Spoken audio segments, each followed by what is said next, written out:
and start that recording when you're ready. And I turn it over to you. Thank you. Well, good afternoon, everybody. It's a long line of great social justice presentations. Some deal with topics about higher ed, some topics deal with ed leadership, some deal with social justice sadness, some deal with great strides we've made culturally. Today is going to be a wonderful conversation, and I'm going to give you a little intro, not take too much of your time, so that when you get the intro, you'll understand where we're going. To begin with, Dr. Rosalie Binder, who's actually right behind me, who's going to present from here. She's currently the director of a public charter school.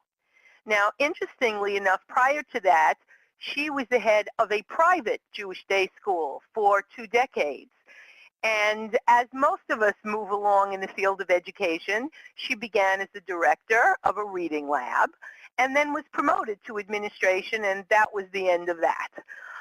Additionally, Dr. Binder earned a master's degree in education from George Washington University. She's also a proud graduate of Union Institute and University and received her PhD in ed leadership. She has presented seminars and published articles. She has had the honor of also having been the past president of Jewish Day Schools in Miami-Dade County for 7 years. There are going to be 3 main issues she discusses. One deals with relational aggression in females ages 9 to approximately 13. Obviously, sadly enough, this is an important topic for us today. She's going to speak about a program that she created to help communication become better and help young women form more healthy relationships. And additionally, she's going to discuss the moral and ethical attributes to help change the culture. And this is a wonderful piece because it really parallels our Union Institute and university mission. And one of the reasons I really prevailed upon Dr. Binder to speak with us today, because she's a very good role model for a specific thing with regard to leadership. We're all going to be leaders when we finish this program, regardless what our area of interest with regard to justice, etc. But while serving as an administrator and a leader, and as you can tell, across the 4th largest school district in the United States, sometimes between 4th and 5th, depending on who creeps up on Miami-Dade County. But additionally, she is extraordinary in the fact that each student in the schools and the environments with which she deals is really, she has this focus on their growth and development, and it is always present in her agenda. So even though she's leading, she's administrating, it's a very complex county and a complex area in which she presides, and yet she remains very focused on our most important asset, our students. So this is a great skill. Some administrators are very focused on leading in their environment, and some administrators are very focused on managing their environment. But Dr. Binder has a way of making this leadership role really meld with the children or the older students with whom she interacts. And this, I feel, is a great dance to be able to accomplish. So with that, I am going to introduce you, although we'll have to shift gears a bit, so roll with us, to Dr. Rosalie Binder, who is certainly someone I believe is a great example of Union Institute graduates, but also an even greater example of a leader in a very complex society. Okay, so we're going to make that switch.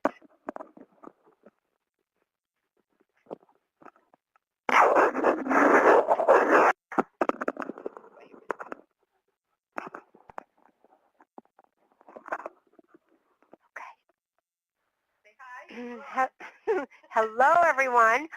I'm so excited to be here and presenting and sharing stories with you. I hope to live up to all the wonderful things that Dr. Sachs has said about me. Over the years, when I was sitting in the seats that you're sitting in and attending the Union Institute and University before graduation, excuse me, but my allergies are bothering me here. At any rate, during that time, one of the best lessons my professor shared with our whole class was, while we are in this program, we should focus on doing something every day, some work every day towards the accomplishment of a completed dissertation. And secondly said, which really was also first, by the way, do not try to save the world now. First finish, complete your degree, and then go out and save the world. I took that to heart, and that's exactly what I attempted to do when I completed my PhD. And as that happened, I found myself growing exponentially with regard to my professional development and also to that of the teachers in the school around me. And at that same time, I began to really look and dig deep, drill down at the culture of our school, what was going on in the school, to help make it a better school and a better place for everyone. It was shared with me by parents during that time, which was about in the year 2006, that their daughters were coming home crying, that there were issues with other girls in the school, things like people talking about them, people being very unkind, whispering, a number of, shall we say, leaving children out at the lunch table, that no, you can't sit here. And when the moms from the school came to me, they said, what could be done about this? So I began to research the topic, and at the same point in time, there was a wonderful woman, Rachel Simmons, who wrote a book called Odd Girl Out. She was on Oprah Winfrey, and I bought the book, of course, and read it prior to the interview with Oprah Winfrey, and found that there's a whole wealth of information about these sorts of things for young women ages of 10 to, shall we say, 13. And it's at this point in their lives that these young girls who really suppress their feelings and really are so used to pleasing everyone, wanting to be accepted, wanting to be popular, often looking at other girls and thinking about what they have and what I don't have. And so the jealousy aspect comes into play as well. So in this research, I continued to look for answers and found that there was a lot being done on the subject of bullying in school by females to other females. And Rachel Simmons, in her book, Odd Girl Out, defines bullying as relational aggression. And it was very interesting. Most of these aggressive acts occur under the radar. So the girls will be walking down the halls or transitioning to go to PE or getting ready to go to lunch. And at this point, there's supervision, but the teacher might be at the end of the line or might be at the front of the line when they're taking the children from one activity to another, including the middle school girls as well. And when this time takes place, that's when the girls react with regard to their personal feelings, such as looking at you straight in the eye and whispering about you. Or when you go to sit down at the lunch table, oh, there's no room for you at this table. Go find a seat someplace else. Or rolling their eyes every time you say something that they find awkward, strange, not within their particular norms. And that would be they, I'm referring to, are the cliques. The cliques of girls who have a queen bee and her court. Her court are the girls that follow her. They really don't do anything on their own. what they do is based on what the queen tells them to do, such as do not be friends with that girl, do not talk to that person, and basically wreak havoc in interpersonal relationships for these young girls that become the victims of this relational aggression or the victims of bullying. So in putting a program together that would create a safe environment where the girls could talk, where we could work on problem solving, where we could work on good communication skills, the task became really quite challenging. And I started thinking, I love acronyms, so I started thinking what would be a good acronym for the program, and I came up with LIFT, L-I-F-T, Living in Friendship Together, because I am also, excuse me, personally, I believe to be of high moral ethics and standards. I believe in justice and fairness for everyone, and I believe that every school has its own culture. We taught character education at the Jewish day school that I was the head of at that time. And in that, I looked to what character values I could bring to this program.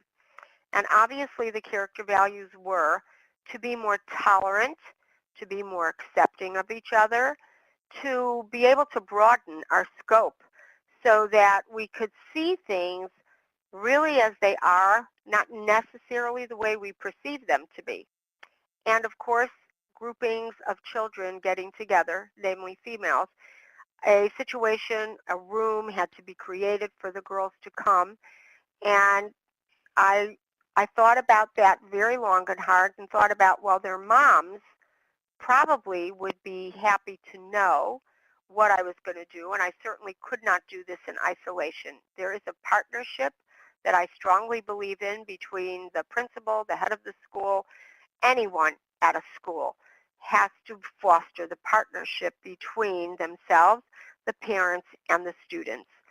So that is exactly what I did, and I had several evenings at school where I had books and materials available and created a confidentiality agreement because the parents needed to know that what their girls talked about with me and the school child development specialist was in confidence, unless, of course, it was something life-threatening, which a situation like that did occur, and I will share that with you in a little bit.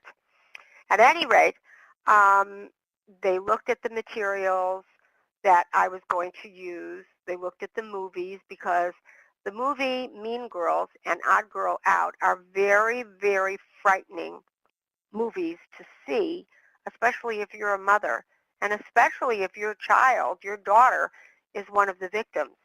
Because at that same point in time, the statistics were staggering for the amount of young girls that were hurting themselves, either by committing suicide, by cutting their arms and their body to create attention because they were made to be a victim and they were bullied and they didn't really have the resources or wherewithal for what else to do.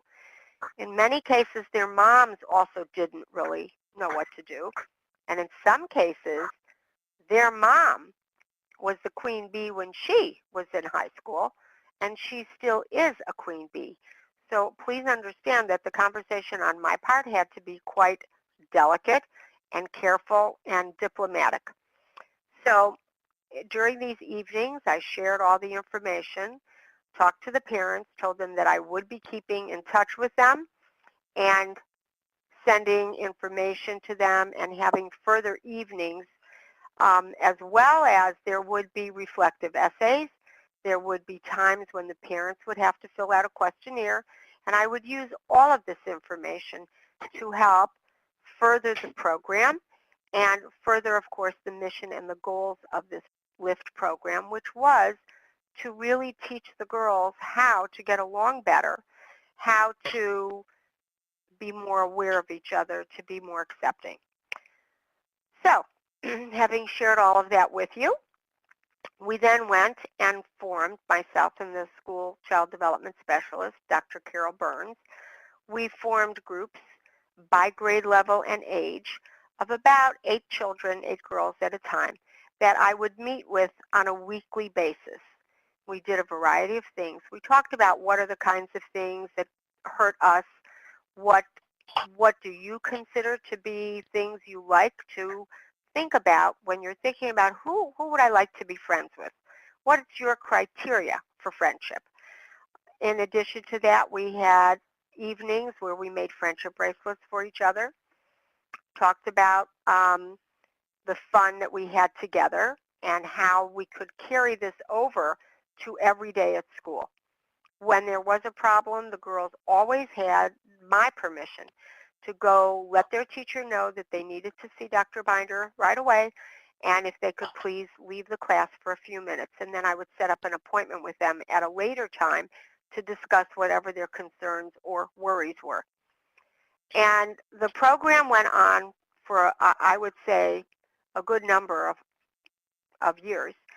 And the girls learned an incredible amount. So I'm going to give you some examples. I mentioned earlier about one young girl where I did have to call her mother. And what happened was the girls in that class were very close, but picky and jealous and doing mean-spirited things. It was most unkind. And I probably saw them a little bit more than some of the other grades. And the girls came to me and said, we're very worried about one of our friends. And I said, okay, what is your worry? And they said, she doesn't eat. And when we all go to lunch, she sort of makes light of the fact that she doesn't eat. And I said, oh my. I said, have you seen this once in a while? How often is this happening? And they told me this is happening almost every day. So I said, okay, what have you said when she does this? And they said, we told her, eat something. It's not good for you. It's not healthy. We don't want you to be sick. We don't want you to do anything that is going to hurt your health. And so she didn't listen really very much. She did drink water, but she wasn't eating. So I made the choice that I would not share the names of the girls. I did give my word that I would not do that, and I did not. But I did call the mom, and I told her what I had heard. And I said, please look into this. If this is true, let me know what the steps are that you are going to take to remedy this and how I can help. And that's precisely what the mom did. And she did get help, and we did see within a few months that she started eating again, and she was going to a special program for children with eating disorders. And this is another outgrowth of the time period during adolescence. The young girls are so worried about how they look. Do I look good today? Is my figure just right? Am I thin enough? Will the boys look at me? And this particular group at this time period was in 7th grade. And so they were very, very much aware of themselves and how they look. So I share with you that at this same point in time, what I discovered were the two worst periods in young girls' lives are 5th grade and 7th grade. At these ages, whatever is going on with us hormonally is raging within the girls. And they seem to find that this is a time period when they can lash out at others. So at that same point in time, I created feedback loops for the girls to be able to write their thoughts down, to do some journaling that they shared with me that I was allowed to read, and so was Dr. Burns. We read them. She and I would talk about them. We would respond to them and then invite the girls to come in and go through what their feelings were and how could they facilitate a change in their own behavior, because they cannot change another person's behavior, but we all can change our own behavior. And what do they see in themselves that they need to really reflect upon? And we then went about doing a series of reflective essays. At the very end of this program, the LIFT program, I invited the moms and daughters for a session, and they each had to fill out questionnaires, and we wrapped up things And so I found the following outcomes were more than 90% of the girls agreed to remain friends after they graduated in 8th grade and find times to get together either vis-a-vis the telephone or to go to Starbucks or one of the coffee places or to meet at other girls' houses and just enjoy each other's company and be able to talk about their own experiences on that particular week at school or if they had graduated, get in college. And it was a very, very positive outcome. In addition to that, there were students, girls who said to me that they and their mothers now communicated much more frequently, that their conversations were very relevant. Several girls had commented to me that when their mothers were driving them to school that they were busy on the phone and therefore the girls couldn't talk to them about anything. So that relationship was much better. And the culture at the school improved because we had more joyful girls. We had a safe place for them to come and air their issues. Also, there was a grown-up, an adult who did not place judgment on anyone, but looked for ways, how can we improve? How can we be better? How can we be more fair and just with one another? Look at the consequences of when we are unjust and what happens to other girls. So I'm proud of this program. It was wonderful and brought me personal gratification through the many years that I was a part of it. I don't know if any of you have any questions about the program or specifics about Odd Girl Out. There's also another book called Queen Bees and Wannabes by Rosalind Wiseman. And there's now a number of novels that are very, very age appropriate. There's one in particular, and I don't have the name with me, about a young girl who is in a clique. And what happens is her best friend, the queen bee, dumps her after the summer just before school starts. And the young girl feels terrible. She relied and trusted that the other girl was her friend and was very, very hurt. And girls that she had never been friends with suddenly started reaching out to her. And she opened a business for taking care of puppies and washing them for neighbors and other people in the community. And, well, her little friends who were considered the weird girls helped her, and they did a great thing. And it's a wonderful story. It sends wonderful messages to young girls today. So I'm ready to take questions. Dr. Binder, there are people typing right now. So we have Lisa McGill. Can you see what the questions are? Yes. Go ahead. Oh, okay. Well, you know that the Nile is the longest river. And I say that because the mothers who were the queen bees were in denial that, no, it can't be my daughter. It's some other daughter. It's some other young girl in the class. It certainly can't be mine. I was very careful not to say to those moms, well, your behavior was probably similar, because that's very confrontational, and that's not my style. I don't do that. So instead I said, well, maybe your daughter is feeling more self-aware. Maybe we need to look at why she feels the way she feels. And I would really appreciate your help so that when I got the moms on my side, they weren't intimidated or afraid and would actually tell me more things. They'd be very revealing about themselves, which enabled me to be more helpful. And I see another question from Diana. Do you know and how Dr. this Binder, plays? would you go ahead Yes. and read it? Yeah, thank you. Okay, Diana asks, do you know how this plays out as the girls progress into higher education? And the answer is affirmative. I do.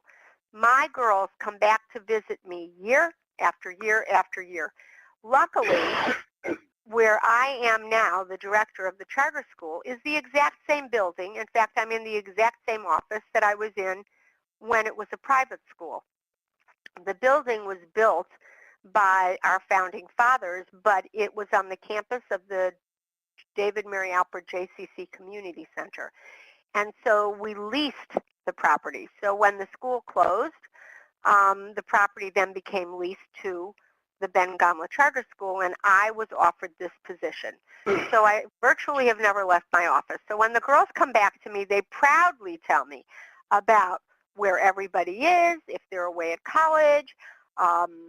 We've been meeting once a month, or we have phone chats. We text each other, we send emails, and I must tell you that the results are quite positive. And many of them are now friendly with some of the girls that they consider to be strange or weird. That is the label that the girls give each other for why I don't want to be friends with you. You're different, you're weird, you're not like me. Okay, I hope that answered that. Martha asks, I am curious, what is the process for reaching out to young women that bully by the use of many technology devices that are available?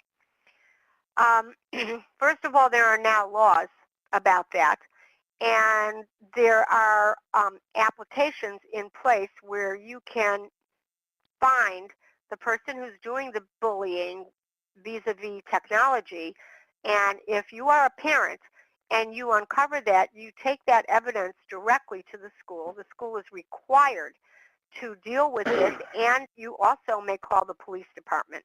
I did have a situation at one point where a young boy was bullying one of the girls, and in fact, the young girl's parents reported him to the police. And then it was taken out of the hands of the school, and the police handled it. So yes, there is recourse. John asks, what do you think about Joyner and Kilpatrick's The Drama Years? Real girls talk about surviving middle school, bullies, brands, body image, and more. Well, I think it is a drama.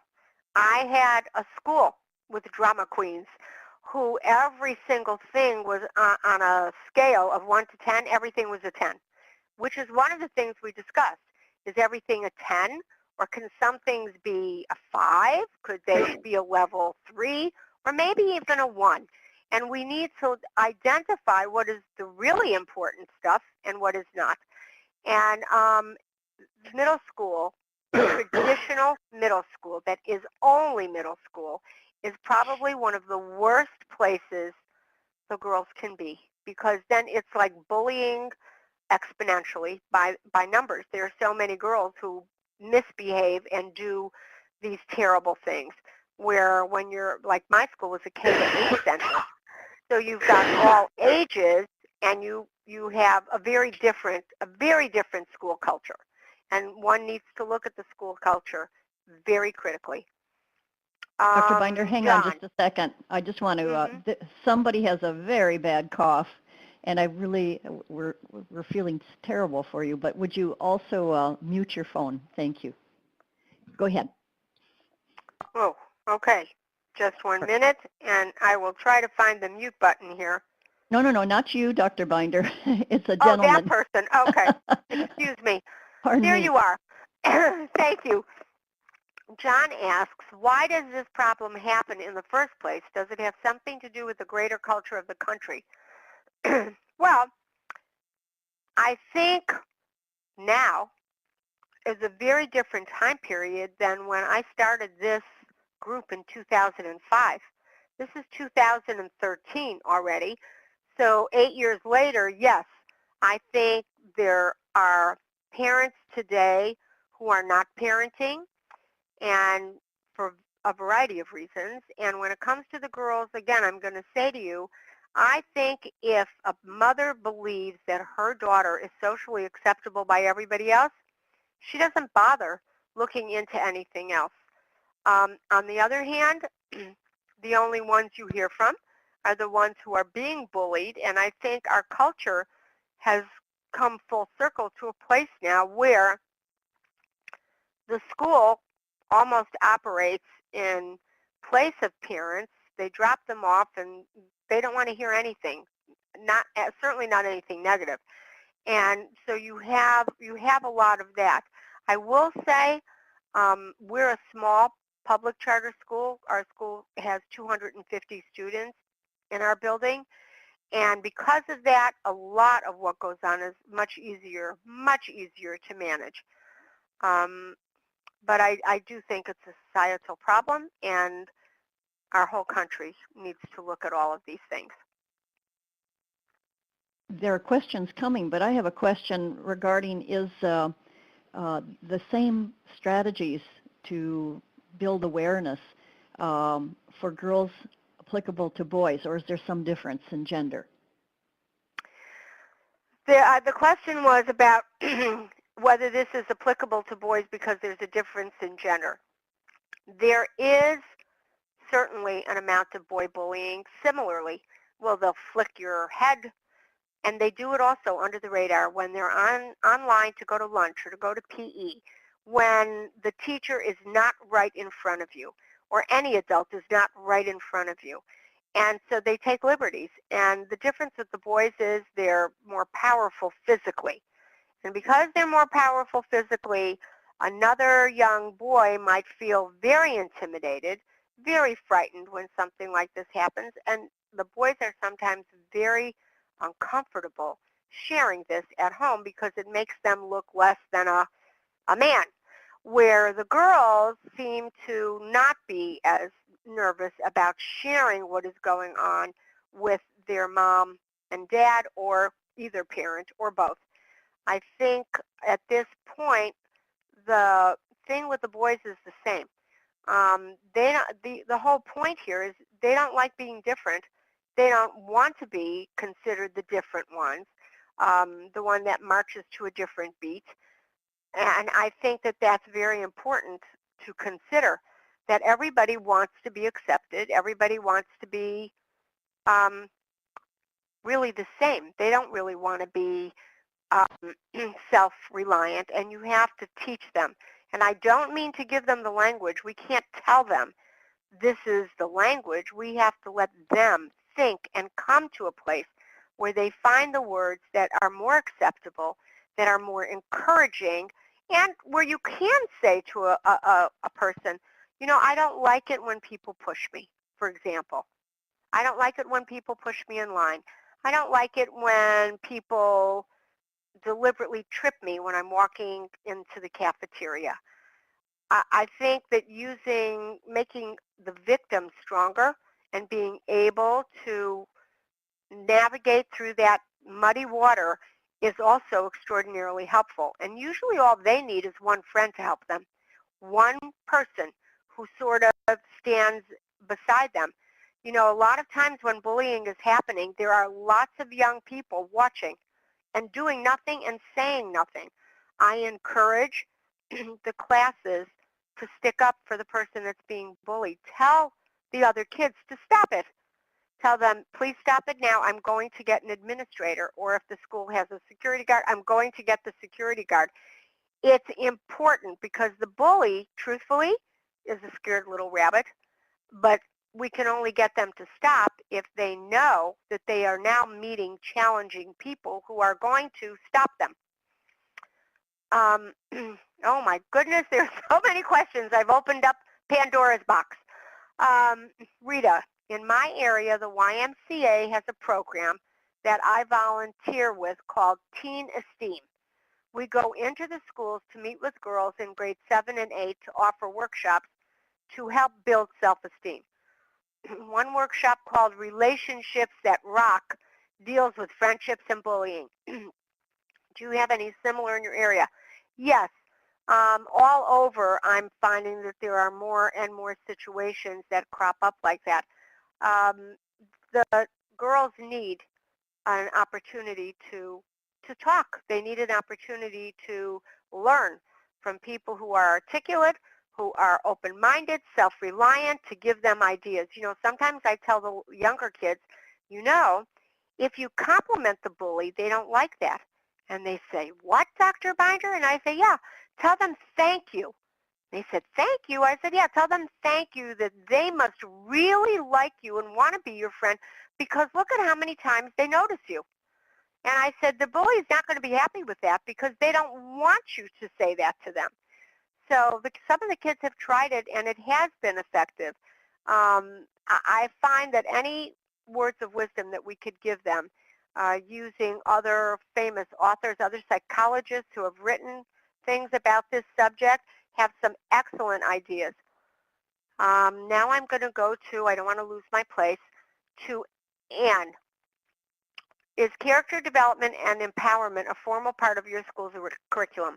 Actually, character development is. We have a character value every month, a different one, and we talk about it in social studies as well, and the importance of the individual and the importance of healthful ways of respecting and tolerating differences. You know, the school that I was at where I began the LIFT program was a Jewish day school, so culturally it would appear that everybody there was similar. However, there were a number of children there whose parents were on financial assistance. The other children didn't know that, but those kids, they did not have the same advantages in terms of their home life as the other children in the school. And they felt very self-conscious sometimes. And now in the public setting, our school has a very diverse population, and I see sometimes some similar things creeping up. At the moment, we don't have as much of the bullying at all, probably because I am running around between one classroom and another constantly, and I work with the teachers and try to make them aware so they could talk about it, and they are doing that, and we're finding it a very positive outcome. David, is there a distinction between the type of parenting when comparing the bully and the girls being bullied? Does a hyper-parenting environment make a difference? Well, I think parenting is a challenge for everybody. I am a parent of 3 grown children and a grandmother of 6 grandchildren. Proudly, I say to you that my 3 kids did great. However, my oldest one, my firstborn, she clearly was identified as a victim. She was in private school, and the kids knew she wore her heart on her sleeve, and so the girls would give her a hard time. And when she went to high school, the same thing happened. So I remember talking to her and saying, I'm not going to choose your friends because I didn't want to alienate her, and it was important to me that she and I had a good relationship. But I would give her enough information about what I think about her friends that she may have selected at the time, and I said, I trust you. I'm not sure about the friends, the girls that you've picked, but I'm just giving you food for thought. If these things occur, maybe you need to do something about it or talk to me, and I'm happy to suggest things. And actually that was beneficial because she did, and she navigated her way through some of that. It's very, very challenging. And I think when parents place too much pressure on kids, it's like a pressure cooker. Eventually they're going to blow. And we need to be, as parents, I believe, we need to be also fair, equitable, give children an opportunity to share their opinions and thoughts, and then teach them what are the rules. How do we speak to people? I can't tell you how many kids in the morning I'm standing outside of school greeting everybody, and how many of them the moms are saying, say hello, and they don't use their words. They just sort of look and they nod, and I say, okay, hi Zachary, hi Alexa, whoever the child is that's walking through the doors. Given another couple of months, they'll be saying hi to. Peyton, based on the discussion that is emerging, if you were creating this one young woman's group today, would you also form a parents group too? Yes, I would. If you want the parents as partners, you need to create a group for them. I actually met with them a lot more than I shared with you because I have an open door policy, and the parents would just march into my office, could I talk to you for a minute, and they'd come in, and then another parent would come in, and we'd just start chatting away. Those were informal conversations. Let me see. Valencia. LIFT seems to focus on relational aggression between girls. How do you treat instances of boys bullying girls? Also, how are you able to solicit the support of parents in the moral development aspect? Well, in the private school, the moral development aspect was a no-brainer. It was part of the religious teachings of the children. In the public setting, I can't address religious teachings. However, because we have a character education program, I can discuss honesty, truth, um, being kind, being respectful, and actually that's the language I use whenever I have to talk to a parent about their child. With regard to boys bullying girls, even in the private school, and I believe it was the time, there was not very much of that. And right now in our school currently, there were some very, very minor instances, and I called the boys in with their teacher so that I always have a witness. I do not speak and do not close the door. I have my door open so that there's a witness to my conversations always. But I think you have to treat boy bullying with girls equally. There are things in place now at all the schools, certainly here in Florida. A boy can be, or a girl can be suspended for situations like this. Should they turn violent, should they turn very, very aggressive, then things are in place to have that child removed from the school. Okay, let me see. Peyton, Valencia, Kim. What are ways do you think schools can get parents involved? What do you think about involving the community in the cause for anti-bullying? I think an anti-bullying campaign is important. We have posters all over our school that say this is a no bullying zone. We do a lot of anti-bullying, reading stories, sharing stories about how young people have overcome that. Happens to be one of the things I think that are very, very important, because then kids see I'm not alone. There's a wonderful book called Wonders, written by Palazzo. I don't know if any of you have heard of this book, but Wonders is about a young boy in 5th grade who was born with a deformed face. His parents homeschool him, and at 5th grade they start having a conversation that maybe we should send him to school so he can meet other children his age and make friends. Maybe we've been sheltering him too much. So I will just give you a brief synopsis. They send him to their local school, and he's in the 5th grade, and of course where the things happen are PE and lunch.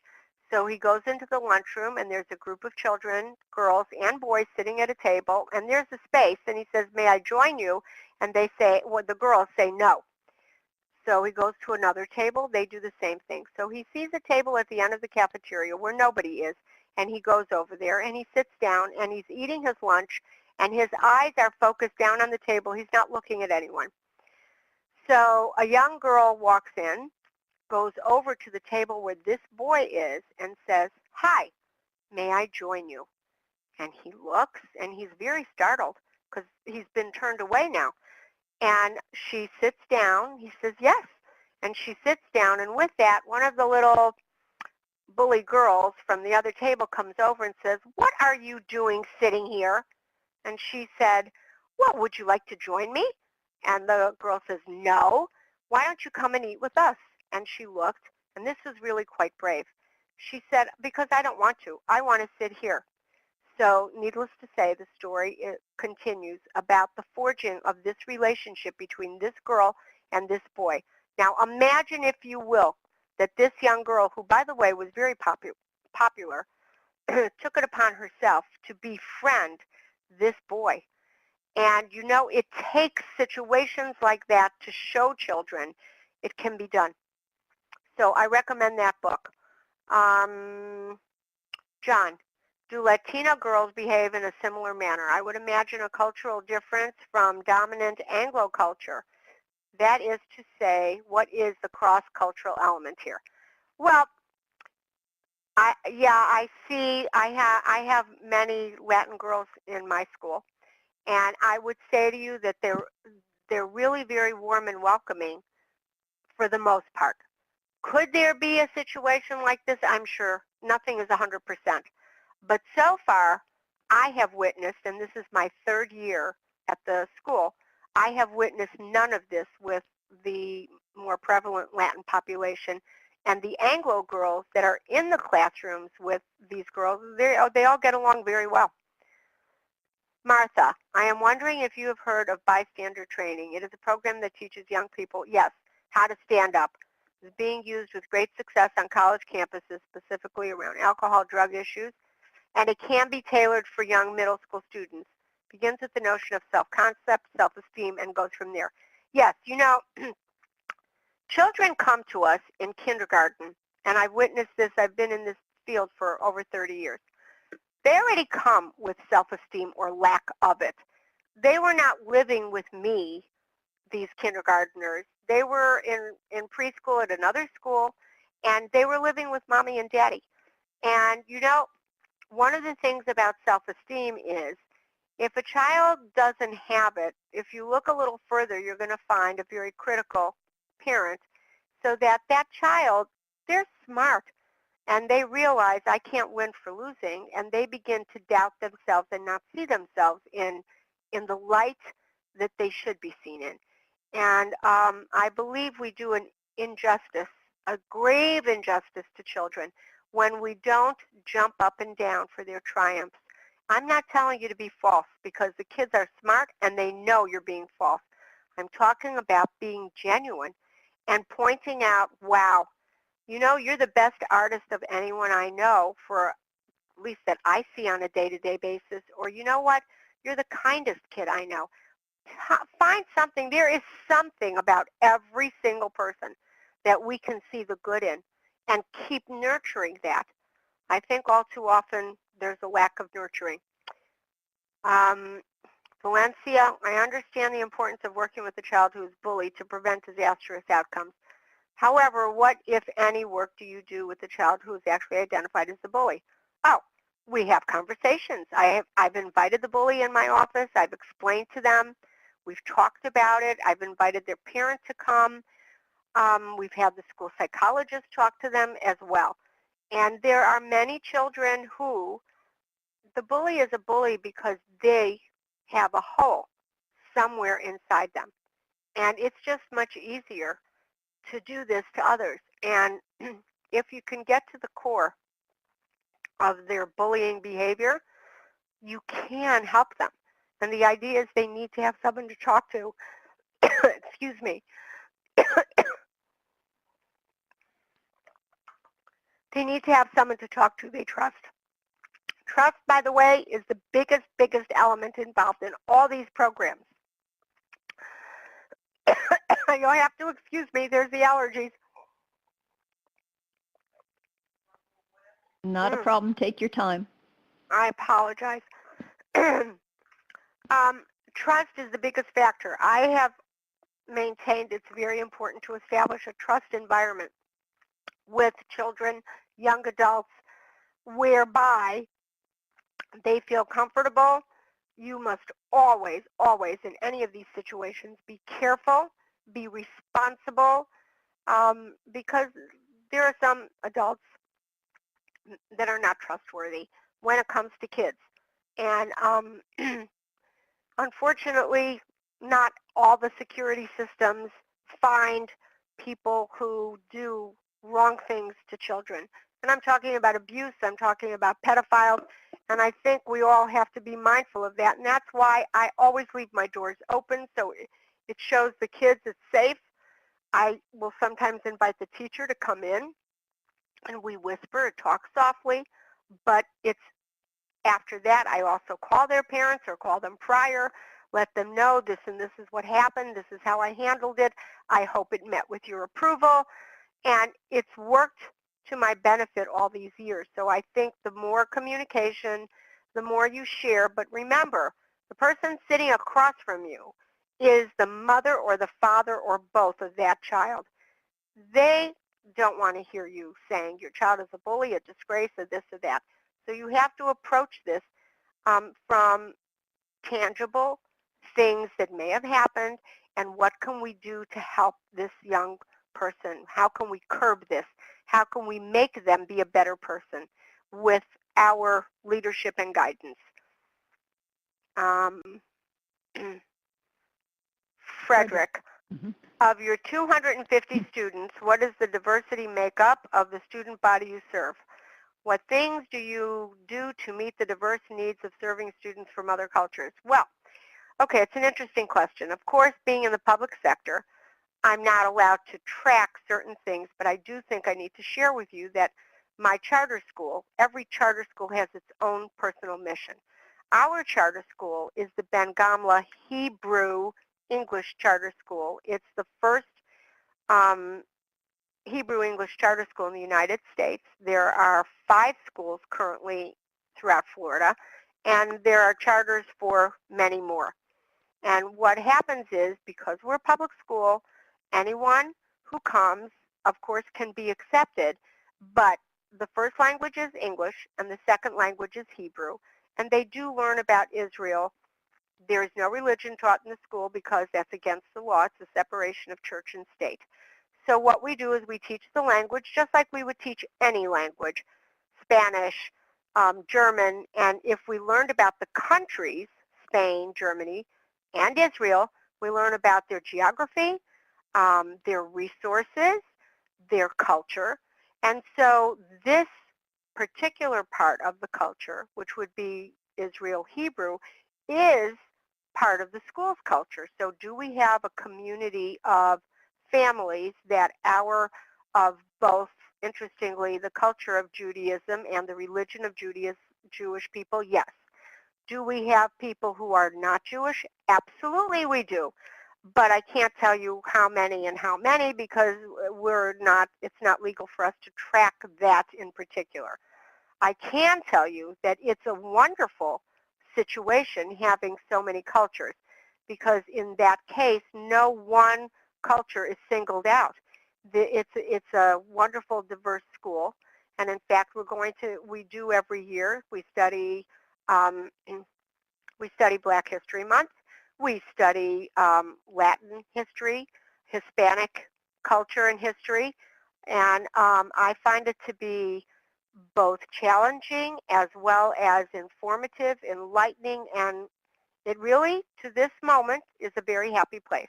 Now, that's all I need to say because then tomorrow, Monday, it might not be, but right now it is.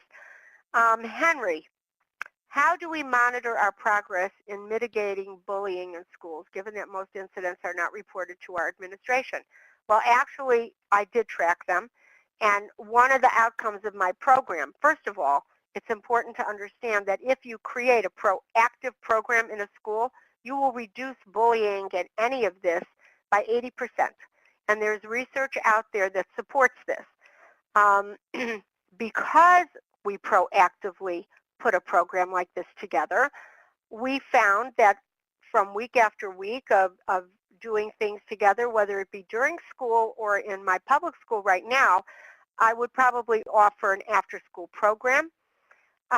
However, it also will help change the numbers of bullying in the school.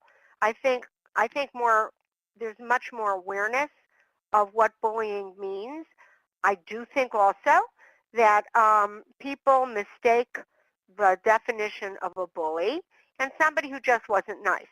So for example, there are kids who are just going to say, I don't like you, you're a jerk. And a parent will come to school and say they were bullied. It's not exactly bullying, they were mean-spirited. If they were being bullied, that child would be doing more physical things or making more threatening remarks. A child who threatens another child is instantly given a suspension for X amount of days, depending on how often they may have had that happen. And if it happens after 3 times, they're removed from the school. So I think you're going to find, if we look carefully, that there are schools across the country that are doing a lot more with regard to anti-bullying. Epishal, how is today's female bullying related or different from female bullying 20 or 30 years ago? Well, I think 20 or 30 years ago, it wasn't it wasn't so prevalent, nor was it such a big deal. I know for myself, when I was in high school, I found that I had more in common with a lot of the boys than I did with the girls. And it was probably because the girls weren't as forthcoming and friendly to me. But very little was made out of that. I mean, I recall my own parents didn't make a big to-do that some of my friends were boys, where today a girl who's more friendly with the boys becomes more obvious, and the other girls start questioning, well, why don't you want to be friends with us? And it just may be because they don't like all this stuff. They may not be as aggressive. They personally may not behave this way. And I've had girls over the years who weren't. They were borderline between being a little more tomboyish and yet very definitely girls and behaved like a female in many ways, culturally, socially, and otherwise. But they just weren't into all of this. How do I look today? What am I wearing? You know, like they do on the red carpet. Who are you wearing? There are a population of young women that don't fit into that. I think the more you see women today in business and in other forms of government and higher places, there may be more of a reduction, actually, of female bullying because we're getting very strong. John, what would you do when a girl bullies a male teacher? Oh, well, if a girl bullied a teacher, I believe that's something that needs to be taken care of immediately. And I'd have to meet with the teacher, we have to meet with the girl, we have to invite the parents in, and another administrator, and talk about what's going on here. It's also one of those things like an accident waiting to happen, and you should proactively, immediately upon finding out, do something about it. This has been so exciting, and I am overwhelmed at how many questions everyone had. And I'm sure that every one of you is going to do great in your program. I love the Union Institute and University, which is why I accepted a position on the Board of Trustees. It gave me exponentially the biggest growth spurt, really, of my whole life. So I'm grateful and appreciative. Look forward to meeting many of you in the future. Well, your presentation has just been absolutely stunning and chock full of very practical bits of wisdom. I think we have another question coming in from Frederick, and there we go. I think people are going to start coming in with. If you take a look at the participants, we're starting to see hands for applause coming in. Oh, thank you. Thank you. I am very honored. You've made my whole weekend. That's it now. I'm going to be riding on a cloud all weekend long. Well, it was absolutely stunning. And we have recorded this, so of course what we'll do in about a week's time, I'll do some processing and we'll put it up to our Union EdD YouTube channel so that it can actually be shared and memorialized. I do know that some of our students, I'm thinking of you, Tony Sellers, particularly, really looked at the aspect of bullying within his own school, and it was a really critical topic. I see Dean Sachs is coming back in, and I would like to turn it back to her, or if you have some concluding comments, that would be just wonderful. My concluding comments are that everyone should change the world, as my brilliant professor told me, as soon as they finish their dissertation. And I would say, in relationship to social justice, if we see things that are inequitable and unfair to others, we should take every opportunity to correct that. And I love being proactive, so I suggest to all of you, if there's a fight to be fought, get involved and fight the fight. And I thank you very much, and I turn it back to Dr. Sachs. Thank you all. Oh, bravo. Thank you so much. Hello, hello. Dean Sachs, welcome back. We've had just an absolutely brilliant presentation with zillions of questions for Dr. Binder, and I think we're ready to, I see Ebony is typing, but I think we're ready to conclude this social justice presentation. turn it over to you. Okay, well, obviously, I'm glad I took a moment to read Ebony's, but I have them all, and I will read all of them. I'm very pleased. I think Dr. Binder presents a very important piece, and maybe you have been able to discern what I believe she brings to leadership. There's leadership and there's action. Now, I know the new folks in the program were not privy to Dr. Constance Silver, who spoke about this with regard to poverty, etc. But you're exposed in this situation to leaders who take action. Some take action across the continents, as Dr. Silver did in her social justice presentation, and I certainly welcome you to go on our YouTube station or go on YouTube and find it. And again, the same thing with Dr. Binder. You've got leadership, you've got action, and the marriage of those is frequently very difficult to accomplish. So on that note, I wish you all a very, very good lunch in a few moments, and then your classes will begin. We expect everything, as always, to be great. I want to thank the IT staff again for supporting us. I will thank Dr. Binder again myself. But Frederick, I see your hand is raised, and I want to sort of get you guys moving to have some time. What can I do for you, Frederick? What do you have to question? Frederick is, his phone is muted, so he'll have to type a question. And he Oh, said okay. no question. Okay. I think we're good Okay, to well, go, and we reconvene at 3:30 Eastern Daylight Time. Thank you. Have a good day. Good luck in class. Thank you, Dean Sachs.